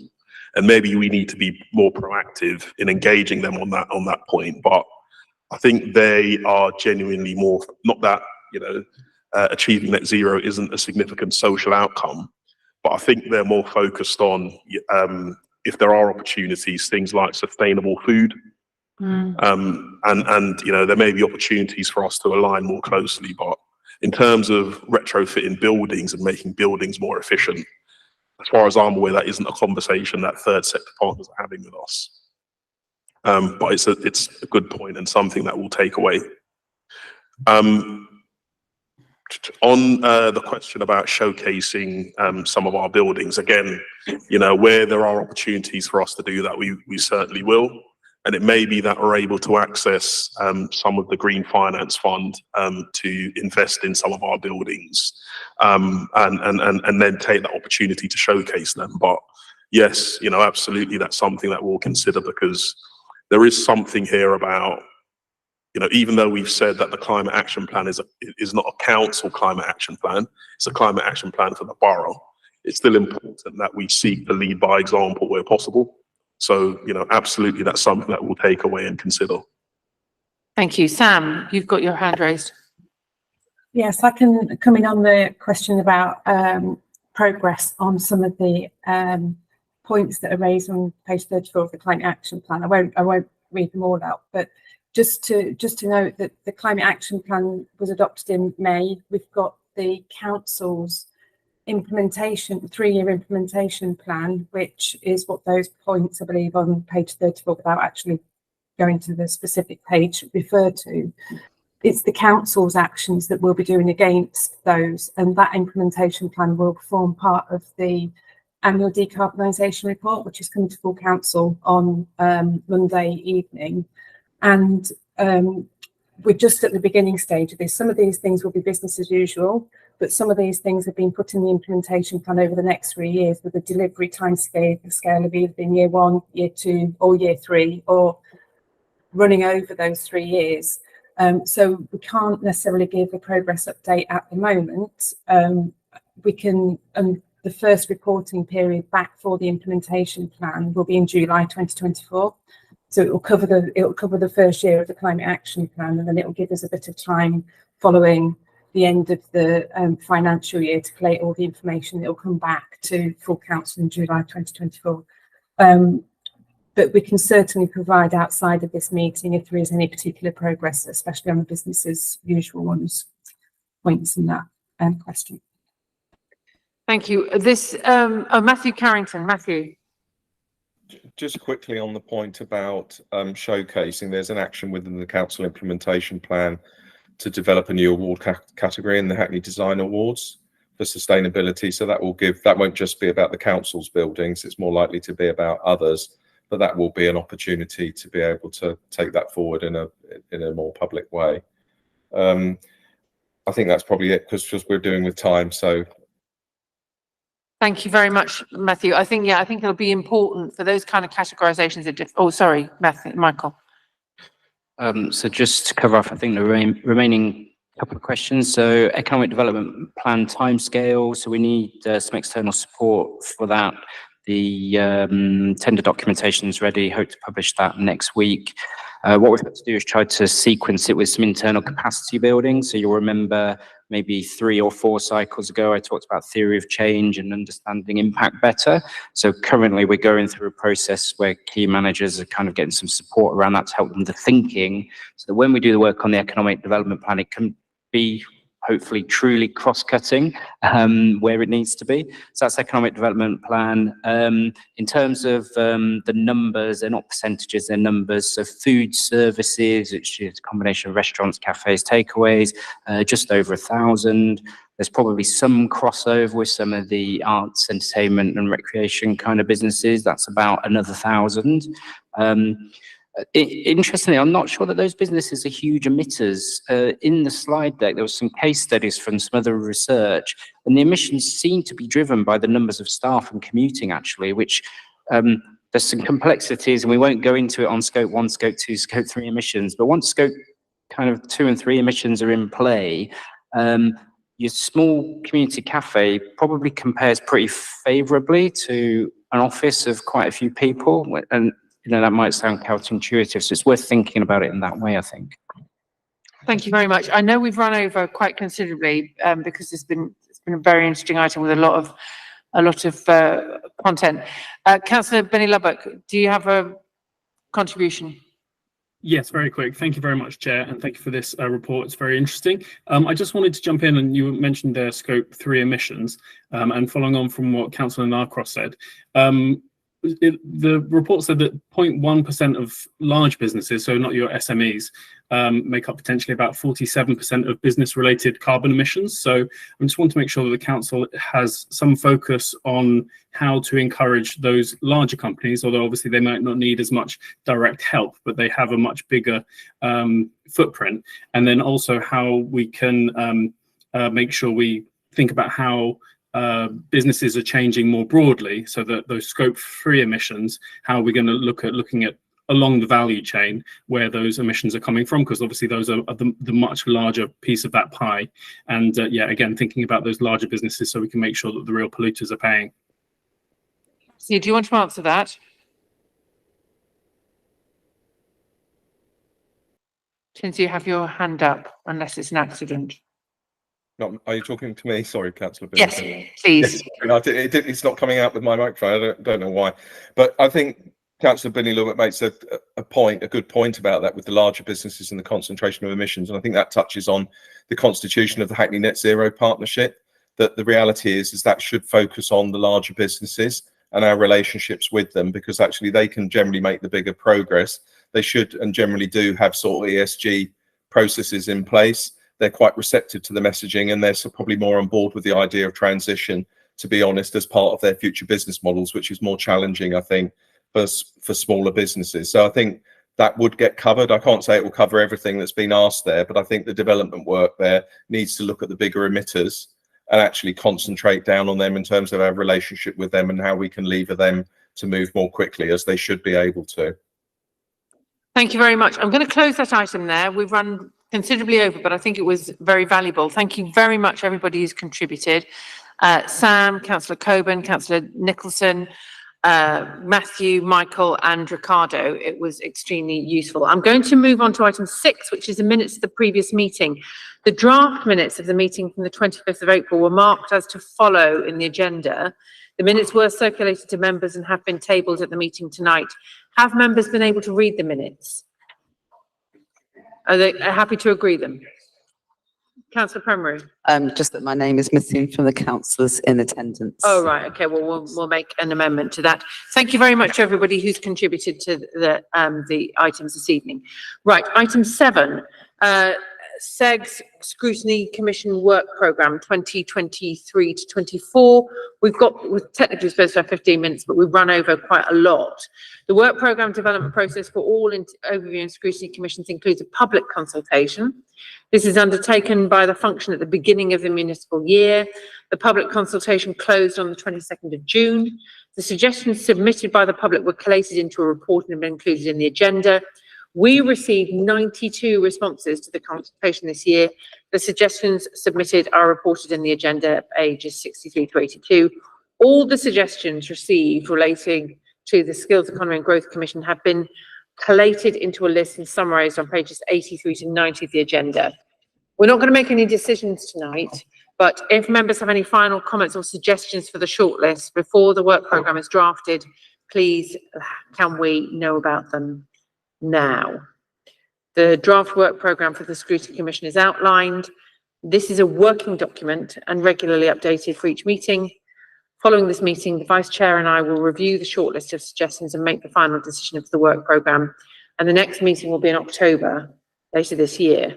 So it will be useful to know what your thoughts are on the basis of what we have in the agenda, the recommendation or the suggestions and proposals from the public. If you have any comments or suggestions or additions, although I suggest possibly not additions. Councillor Smith. Your microphone. You need your microphone, please. Page 86, Chair, remit area transport, a report from the Cabinet member on the impact of LTNs on businesses. What about it? Can we look at that? Can we look at that? Yeah. Right, okay. So that's a +1 from Councillor Smith to that one. Anything else from anybody? Preferences, priorities, etc. Chair. Councillor Potter. I very much support the suggestion by Councillor Williams and Ricardo Hyatt about the national regional challenges with apprenticeships and also how we spend our apprenticeship levies sometime since we haven't looked at that in any great detail. Right, and that's on which page? Remind me. That's on page, I think the previous page to the one, 85. Page 85 and 86. It's at the bottom of 85. Oh, employment and skills, yeah. So that's a +1 from Councillor Potter. Okay. Councillor Narcos and then Councillor Smith and Councillor Walker. In that order, please. Yeah, it was just a +1 on the 2 planning points. The 2 planning points, planning for businesses. 2 ones on 87, because the second one about how planning policy supports the climate action plan and stuff, it keeps coming up. So I think +1 to that, and then also one on page 84 about looking at corporate properties and how they can be renovated towards climate targets. Yeah. Okay. And then I had Councillor Smith again, and then Councillor Walker, yeah? Page 85, Chair, the one that you suggested, look at Hackney Light and Power, how it's working, the learnings and stuff. Right, okay. Oh, that one's popular. Okay, that's good. Any other suggestions or preferences, prioritisation? Councillor Walker? So page 84, which is under my name, on the community assets following sort of school closure, but I think attached to that also just about looking at the sort of the wider development of civic hubs across the borough and how they're working to sort of enhance sort of skilled employment, learning and all that kind of thing. So it'd be good to kind of look at that kind of area. Complementary to, of course, our FE provision, yeah? Yeah. Yeah. Councillor Potter. The other one I think I'd like to prioritise is the suggestion by Councillor Nicholson and Councillor Kennedy on page 83 through 84, the levelling up fund and town centre regions. I understand that our views on this will actually add to the kind of scoping for the way that money is going to spend. So I think for us to have an impact on something like this would be very good. So there's quite a few on that one, aren't there? Hands up for that one. Oh, cracker. Right, there you go. I think we should do it more like that more often. Right, okay. Frankly, that's just really helpful. Then Councillor Foster and Tracy and I can go away and work on that a little bit. I think the important thing is just because things haven't been prioritised today, this evening, doesn't mean it's not going to be on. A little bit like my conversation earlier about some of the items that people wanted to raise tonight. They can be raised in cabinet question time as a one thing rather than a deep dive. So just because we're not having a big do about it doesn't mean that we don't cover it at all. So is there anything else I need to check on? No. Is there any further business, any other business before we close the meeting? Okay, well, I'm only 15 minutes over. Closed.